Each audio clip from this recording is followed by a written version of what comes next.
Olga, welcome to Split Ends. I'm so excited to be here. Why?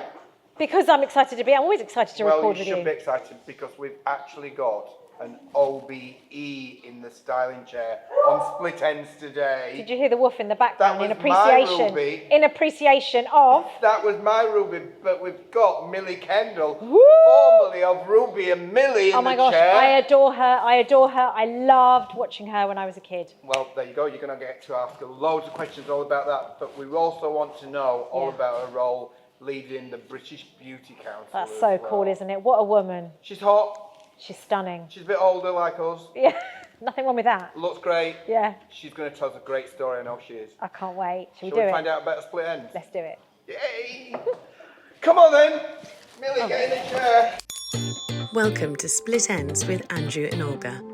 Millie, welcome to Split Ends. We are Thank so you, excited thank you. to have you in the chair at the salon, aren't we, mate? I'm swooning. I'm swooning. Are you with swooning Like already? genuinely, I'm in love with the whole look, swoon, the hair. don't I don't swoon. think you need your hair done. I'm quite liking this kind of relaxed It's bed head. it's a bit freshly washed for me. Okay. I like it a bit dirty. I Let's like get dirty some hair. product in it then. I like dirty hair, yeah. Yeah, okay, Yeah, we'll get some nice. product into it. But firstly, I mean, tell us about your Split Ends, but be quick because what we're really interested in is you and your split life. A quick consultation.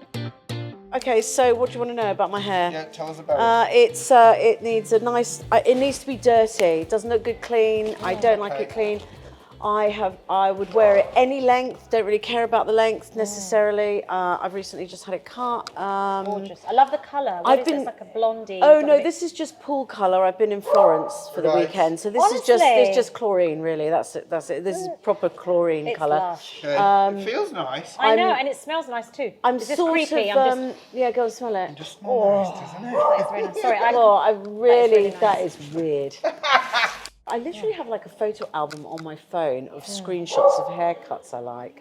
I've got one that's like really cropped. I quite fancy cropped Ooh, hair. seriously? Yeah, like Shall really, Shall I? really short. No, No. not today. want any Not bits off? today, dear. No, I think I don't know. What do you think I should do with it? Okay, well, I think we'll put a bit of a bend in it. We'll put some products in. I think it needs product. It needs to be And then dirty. if there's any tiny little dry bits, I might just trim them a little bit. Your hair story. So my split life isn't really that split because I grew up in a hair salon. So Well, I was about to Did ask you you. really? Yeah, because your papa had a hairdressing yeah, salon. so my dad still has 3 hair salons, and my brother does hair on my niece, and I love that. Wow. I literally grew up. You know, like the counter in front of you with the mirror. I grew up sitting on the floor in front of it, Same. My mum. probably covered in hair. I was the childhood. same. My mum had a hairdressing salon, and I Yeah, did the same. yeah, And then when I yeah. was old enough, I helped. So how come you went down the beauty route? Do you think, and not the hair route? Because I'm a really terrible. So hairdressers, I always say I really envy hairdressers because they've got this amazing ability to understand geometry.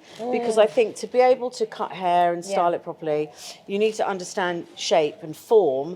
Whereas I can see it, I can admire it, but I can't actually physically do it. Yeah. So I'm less of a. I like maths.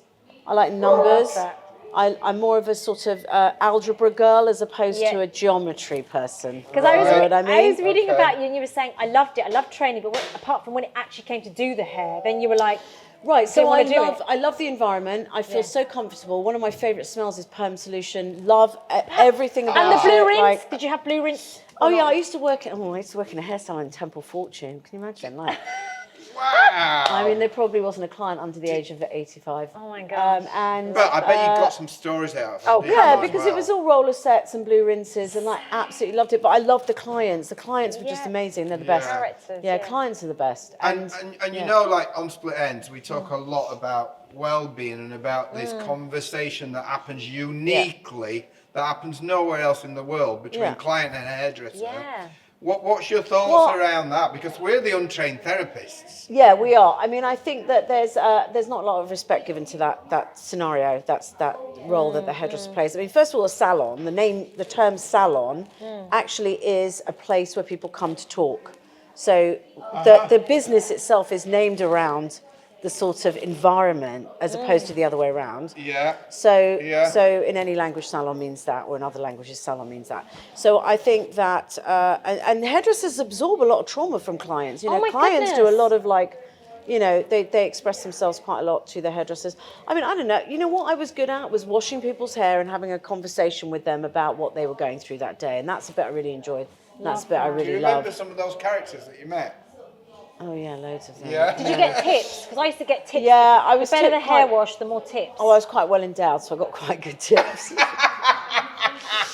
I told you, it all comes out in this What do you chair, mean? doesn't I was- it? I was a little bit How did like- you get more tips from being well endowed? I don't know. I'm not going to talk about People that liked in it. public. Oh, so I'm so late to the party. But no, I think there was. I mean, there was a lot of like. The thing is, when you wash somebody's hair, you feel their scalp. Like You're people close. have- like you're very close to them, and I think there's a real intimacy around that. You're being because the client's quite exposed. Yeah, The client's exposed anyway, but there's even when they're in the chair. But the backwash is quite important. I Yeah. think. Of course. And I think that juniors, part of the experience of being a junior is that backwash experience, that one-on-one with the client, Yeah. which I don't think you necessarily learn in further education colleges and stuff like that. You know that nowadays, well, when I was younger, it was a youth training scheme and you were an apprentice and you worked in the salon and you went and did one-day college. Now they're trying to do, like, there's this sort of almost college has taken over in a lot of ways, which I think is the wrong way round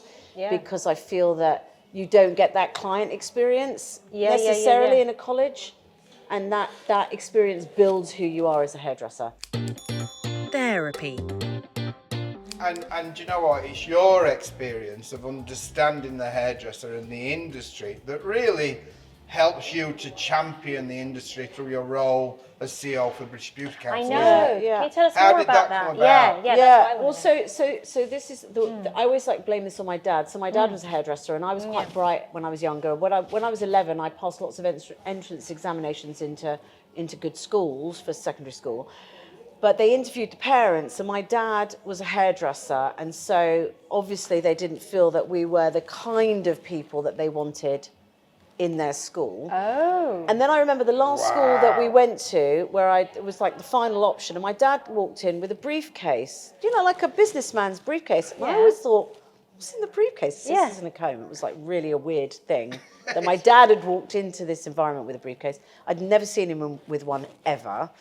And as you get older, it sort of dawned on me that my dad felt like he hadn't been respected for what he did for a living, and that I was being...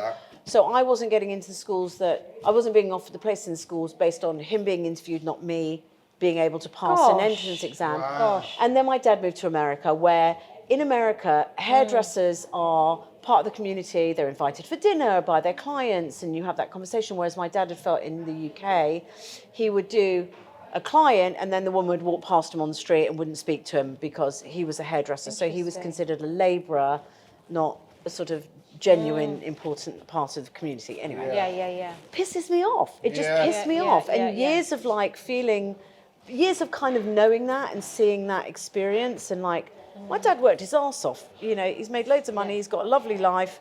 He's really, he's a happy man, lives in Manhattan Beach. He's got 3 businesses, trained loads of people over the years, had amazing, famous clients, all kinds of stuff.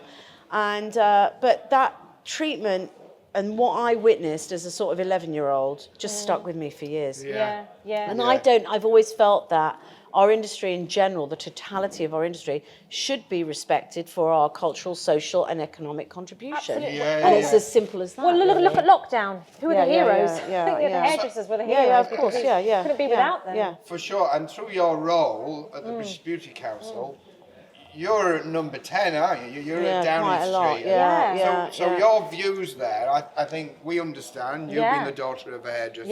Yeah. Me spending nearly 4 decades as a Yeah, hairdresser. yeah. You being the daughter of a hairdresser. Yeah. How does that translate to Downing Street? Yeah, I think the thing is that we economically valued the industry, so they couldn't not open the door to us. I mean, we're worth almost £30 billion a year to Britain's economy. Yeah. Our taxes would pay for 250,000 nurses that work in the NHS, and there are only 280,000 of them anyway, so that's 250,000 nurses that would be paid for by our taxes. And we could, you walk down any high street, there's more hair salons. I think something like 82% of the high street are our businesses. Yeah. It's like, it's nails, hair, nails, all of beauty, hair. We are very, very prominent on the high street. And I think it's just how you create the narrative. So obviously I did PR for years. So it was bringing all that to the forefront and saying, we're an industry that's got an exceptional entrepreneurial workforce. We're on every high street. We're an economic powerhouse, culturally really important. We've got, our industry has some of the most famous global hairdressers, if not the famous, most famous global hairdressers in the world. Like my mama, she's 75 and she's still working. My dad's saying she's running her little, you know, and it's all the blue rinse ladies. They're still coming, you know, and the new blue rinse ladies are coming along, and she's still working, and she loves it. And I said to her, Mum, you don't need to do that. She goes, but it keeps me young, and it keeps me like My dad's saying, my dad's 77, still cuts hair. Yeah, loves it. Only does it like 2 days a week now, but he's got his clients and he loves it, and it's just it's a really empowering job to make somebody feel good. I mean, I was never very successful as a hairdresser, but I ended up working in makeup, and I actually it's a very similar thing where you can transform somebody and make them look different or make them feel better with, you know, the stroke of a brush or whatever it might be, and it's really empowering both for them and for you. So do you know what? I mean, so we've talked about this before on Split Ends, haven't we? You know, I became known to the public through the 10 Years Younger makeover show, and but you know, one thing that I learnt about that was the power of transformation. Yes, huge. It is not just about how somebody looks, but it's how they feel about themselves. And then they feel better about themselves, so their confidence grows, their self-esteem grows. But that makes you feel better because you have made someone feel confident. Absolutely. I think that's where, with all of the work that we do, I think all of us probably, is that the minute you make somebody feel better, your job satisfaction just goes through the roof. And I think that, you know, I'm not saying that doesn't happen if you're a lawyer or a doctor or an accountant. It does, but I think that there is a lot of immediate happiness with being a hairdresser and being able to see a transformation within an hour. And somebody walking away feeling really good about themselves. And there's something to do with for me, it's touch. Just to have that was the thing I noticed after COVID. I went to go and have my hair done. And it was a friend, she put her hand on my shoulder, and I was like, oh my God, I'm single. I'd lived alone. I had my kids, that was it. And I was like, I'd been alone for 2 years, literally. And the first time somebody touched my shoulder, it makes me well up. Of course, of course. So when did you, so you're going to stop me? No, it's really emotional, isn't it? It's like, don't burn me. I know, when it's very close. Then I will cry. I'm like, my skin is like, can I have some kind of I feel like I've got PTSD from the whole thing. He's going to go, no UV protection. I'm going to burn you behind Oh, anyway. Okay. So I want to know. Moving swiftly on. So I want to know, when did you actually make the transition when you went, nah, hairdressing's not for me. I'm going to, beauty is my thing. When did it happen? Oh, it wasn't that straightforward though, because I was like the longest serving assistant in the world. I think I might hold the record for the longest serving hairdressing assistant. Do you know what? At that point, I think you need to meet my hairdressing assistant. Oh, I would love to. She's served way longer than you, babe. Because she's been at it a long time, and I'm not getting very far with her at all. I'm trying my best. Welcome. And meet Andrew. Hi, Andrew. Hello. I am training to my GMVQs to be a quantified hair beautician. I want to do hair and I want to do beauty, but I've been training for 20 years, but still not passed. But Andrew's given me opportunity here. I think you might want to specialise in something, either hair or beauty, but I wouldn't do both. Well, I can do Brazilian. I can do which Brazilian? Which end? Brazilian, whatever. You know, I can do backsack and crack. I would stick to beauty and how come you seem like you enjoy it. Yeah, I do enjoy it, but I think the more like talents I have, then the more like opportunity I can make. But I'm still studying. It's been 20 years, but okay, she's one. I only did 6. I thought I was the longest. You really do win the award, don't you? So what tips can you give to somebody who's thinking, I like what Millie does. I want to do beauty things as well. You have to train. Stop I think you have to slurping your focus. tea. Probably put the coffee cup down if I were you. That was I'd for you, put the by the coffee. way. Oh, was it? Yeah, Sorry, I'm not going I'll to have make that another now. one. I'm not going to have that now. I would probably put the coffee cup down. I think you should focus, Andrew. Like, I think that you know what you're going in too many different directions. Yeah. And with beauty, you need to focus on: do you want to do makeup? Do you want to do facials? Yeah. Do you want to do back, crack, and sack? Oh, not What the did you back. call I've it? done it already. Did she say back, crack, and sack? She Or did, she? but I didn't teach her I how have to do no that. idea. I've done I it have already no on my idea. How phone. did you learn how to do that? On my father-in-law. On your Jesus. father-in-law? Yeah. Oh, Jesus. Yeah. Was he in need? What? Was he in need? Yeah, I've done it just to practice. He said it was all right. So if I feel a bit sick. I feel a bit sick. so just Welcome so, to my Yeah. world. so if there's any young people out there and they want to be beauty, what do you say to them? Like, where do they start? Where do they start? Just really love it. Just really love it. You have to be in love with it and Yeah. love people. You have to love people. Love people. It's all about the people. Yeah. And where do you start? I mean, I think personally, with beauty, you have to go to school. You have to do sort of anatomy, physiology. You really need to understand science or be really into science. If you want to do something like makeup, you need to be more artistic because there's a lot more art involved. And similarly, I think there's an element of mathematics in all of it, really. Even with hairdressing, I think, like I keep saying, there's a bit of geometry in it. Yeah, but do I need to study or can I just make TikToks? Well, so you can do both, but nowadays you kind of have to study. In our day, because we're old, you had to assist. I still think assisting people is really the best way forward. I think apprenticeships, actually, be an apprentice. So That's the best way can I come forward. be an apprenticeship for you? You Yeah, can you continue could. assisting me. Do you want to put a little bit of powder into the Yeah. hair? We've shown you how to do this before. I'll spray it. So you spray it at the root. So go on. Oh, not that much. All the way around. You're a good assistant most of the time. Yeah. But if Go you on. like- Go on. Get out of the The way. thing is, I come work for you. I just like a lunch every day at 12:30, like Greg's or something. You don't even have to pay me if you just get me a lunch every day. Well, it's coming up to 12. I'll just follow you now. up. we after don't this. we don't pay you for lunch. No, you No. just. Oh, you want me to pay you Well, if you don't pay to me, have lunch? or just buy my lunch, Oh, you want me to buy your lunch? like Subway, Greg, something like that every day, and I do the jobs for Okay, you. all right, fair enough. Listen, when Thank you. you're about to leave, I'll just follow you out. Okay. Yeah. All right. I'll get you another Yeah. cup of tea. Yeah, get me another cup of tea. One that's maybe you haven't sipped or slurped Yeah, would be all right. good. Thank you. The treatment. So, thank you for meeting Andrula. Andrula came out of my mum's hairdressing salon, and I know you know what that's like. Yeah. Growing up in a salon where there were so many different characters, and my mother was like a doctor. She was a psychotherapist. She'd have women coming in the back, showing her bits down below, going, "Helen, I got thing here, look like pizza." You know, we had 85-year-old Joan with her English Joan with her 45-year-old Jamaican boyfriend.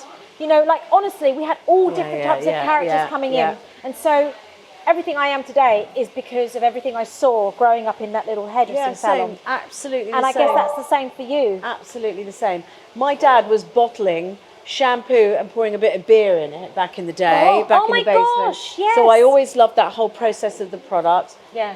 I remember he did Ingrid Bergman's hair once. Did he? And I remember, I had no idea who she was, but I knew she was very famous, and that was like quite amazing. And also he used to do a lot on the BBC, and I always thought, the hybrid between you're not just a hairdresser behind a chair. Yeah. Like a lot of people work in fashion, work in Absolutely. TV, work in film. Absolutely. And Yeah. that sort of that bigger picture of the industry. I totally agree with you. Yeah. I mean, as a shampoo girl, people get all kinds of things going wrong with their hair that they need, compassion over. Compassion, You know, yeah. And also there's that thing that I always say, like, we are those we're like the saviours of the high street in a lot of ways. Absolutely. But also there are, women who are struggling, Yep. maybe victims of domestic violence, Absolutely. or women who have had really, really bad things happen to them, traumatic. that can only really share that with their hairdresser, or maybe they are going through cancer treatment Yep. or whatever it might Yeah. be. Yep. There was somebody we interviewed during COVID, a woman who had cancer. She said she still kept her appointment on a Friday with her hairdresser despite the fact that all her hair fell out. Yeah. Because she needed that moment with Yeah, him yeah. to have that conversation. Yeah. It's a unique relationship. It is such a really unique is. There's nothing- relationship, And I must yeah. admit, Yeah. when I leave the salon, after a full day. I'm not physically drained. I'm not physically tired or creatively tired. Yeah. I'm emotionally it's exhausted. really emotional. Yeah, Because I've seen 12, 15 people back to back all day, all with a different We life do. story. The other thing we talk about quite a lot at the council is about hairdressers being first responders. Yeah. Because they Absolutely. are oftentimes the first people to hear a story from somebody. Yeah. And sometimes they're very dark stories. Oh, Yeah. absolutely. Yeah, absolutely. People would tell my mum Absolutely. things that nobody else knew. We had this one customer who would come in. She didn't have much hair, but my mum would spend hours doing her hair, and I write about it in my Edinburgh Fringe show because I wrote a story all about the hairdressing salon. And she would do something to the lady's hair. She would backcomb it. She would spend so long over it, and it was almost like a miracle. Like a miracle happened in that closed room. There was nobody else there. She only wanted the salon to herself, and she would pay my mum a lot of money and say to her, "Helen, make me well, make me well." And my mum, it was almost like Jesus with the bread and the fish. The hair would multiply, and I don't know how she did it. She My grandmother had that. as well. backcombed My it in grandmother, such a way, and sometimes I'd close my eyes and then open my eyes to see that the woman had more hair. And I'd wait for the moment where her hair had multiplied. Absolutely. I mean, my whole It was- interest started it was in spiritual. hairdressing. Absolutely. My whole interest in hairdressing started from being a kid, going into the salon and seeing my mother transform from this lower working class woman with no money in the family, but she would find that money every single week to go and be transformed and her hair set and I styled. still find my money every single week. Exactly. Good. Well, actually, on that then. Yeah. So that's also about well-being, finding It that is. money every week to kind of take care of yourself in terms of some form of grooming. What else do you do about kind of your well-being? How do you keep? How do you keep Millie you? Aftercare. Well, I do have my hair washed and blow dried every week. I do. Right, I mean, perfect. Love because that. I think it's really important. A, to support my local salon, but also because I feel better having done it. Yeah. I do like oils. I'm really into. Most of my beauty products at home, I would say, are probably on the more natural side. Yeah, you've got lovely skin. I put an oil on my face. I'm really like in that regard. I'm quite low maintenance. I Any think exercise? I do have a trainer 3 days a week. Yeah. I play tennis. I would swim, but then my hair gets kind of screwed Cap? up. Swimming cap? No, God no. I reckon she'd God, look no. good in a tennis skirt. I'm actually. wearing a tennis skirt actually. I wear tennis skirts all the time. I really like tennis actually. Tennis is like my game. So I want to know, I mean, you've got beautiful makeup, okay? So what do you do for your own personal makeup? I don't think I'm actually wearing any makeup. What do I do for my personal wear? I really don't wear a lot of makeup. If I am, I sometimes will put a bit of concealer on. Maybe I get quite dark around the eyes, so I have got a bit of that on. Yeah. I don't know if I feel like I wear less as I get older. Really. So do you think that's a thing? Because as you get older, you should wear less. What about this thing of don't have a hooded eye, wear eyeliner, don't eyeliner? Are there any things that you would recommend? I actually think there are no rules whatsoever. I think I you love find that. I wake up every morning and I do whatever I feel like. I don't know. No rules love as you that. get older. No, what rules should there be? Yeah, I agree. Don't be a dick, Yeah. basically. Sometimes, online it's like, You know. as you get older, do this, don't do that. Yeah. Or you should be wearing this at your age. You should be wearing comfortable shoes. You should be wearing, do you think that there is a pressure to be and look a certain way when you get to a certain age? I think that there is essential. I think that basically people make a living of telling you what to do, right? That is, and each person is entitled to their own, to commercialize what they're trying to sell. But I don't feel like when you get to our age, in your mid to late 50s, I think a lot of people feel quite liberated and quite free, and I don't actually think that it affects them as much as the media would like to think. I am all for going down a rabbit hole on Instagram, but I also know my own limitations. I know my body shape. I know what my hair can do and can't do. I know what I like to wear and what I don't, and I don't really care.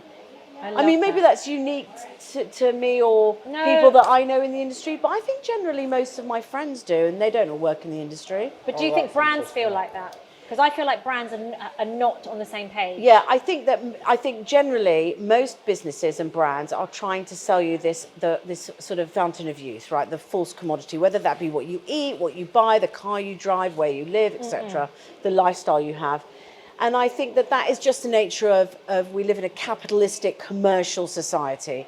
But you need to know your own self, and you have the choice to buy or pay for something. So, despite the fact they're trying to your own self as you've matured and got older. Yeah. I love being a senior. Yeah. Seen it. Yeah. Love that. I do. Me I love too. it. I absolutely love it. I think that there's. I actually can't wait for a free bus pass. Yeah. I was in Florence at the weekend, and I went to the Gucci Garden, which is the Gucci Museum, and I walked in and I said, is there a discount for seniors? And she was love like, that. you have to be over 65 in Italy, apparently. And I was like, Darn it. but no, I totally love it. And I think that it gives me, I don't know, I think it's quite empowering. Yeah, no, it is. I think it is quite empowering. And I And do talking think, about absolutely. empowerment and talking about kind of the past a little bit, Yes. what was your favourite bit about being that household makeup brand name, Ruby and Millie? Just the shoots. Ruby and I just did a shoot recently. The British Beauty Council are launching a campaign called A Beauty Industry That Looks Like You.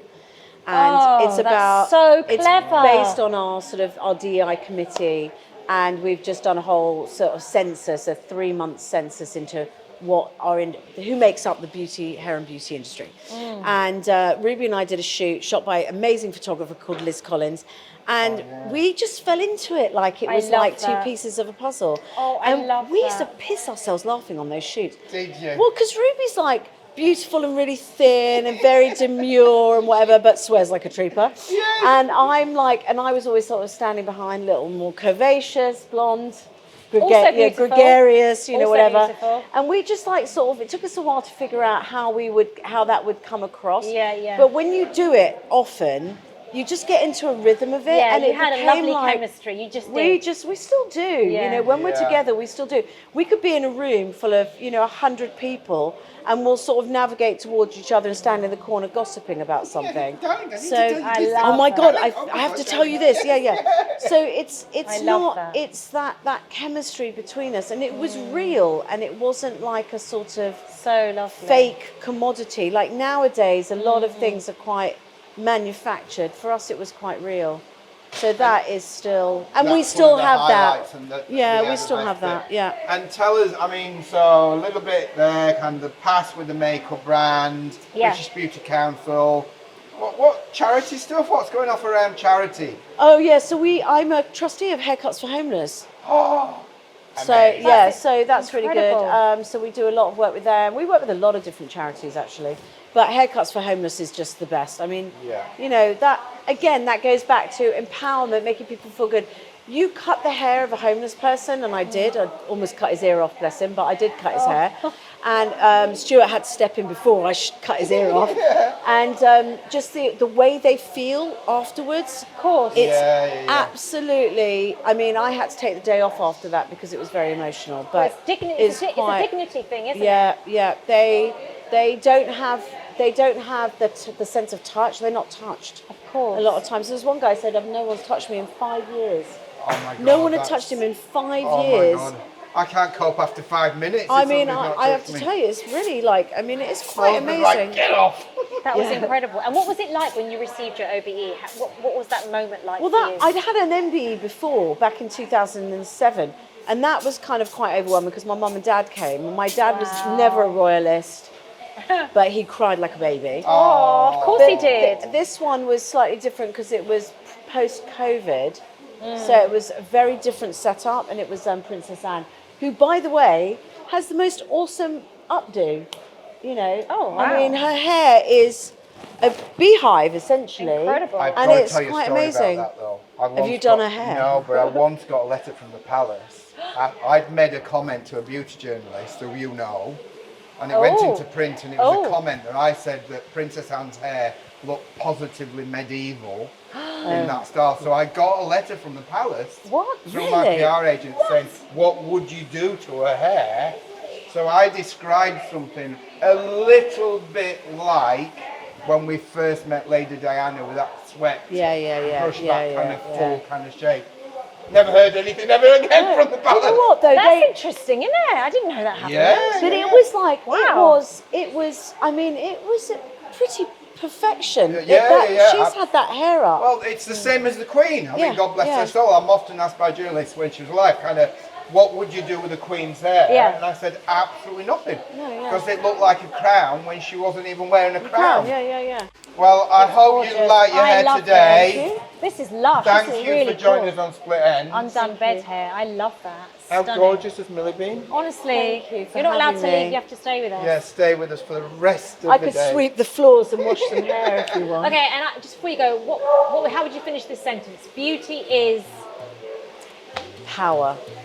Beauty is power. Ooh, nice. Love that.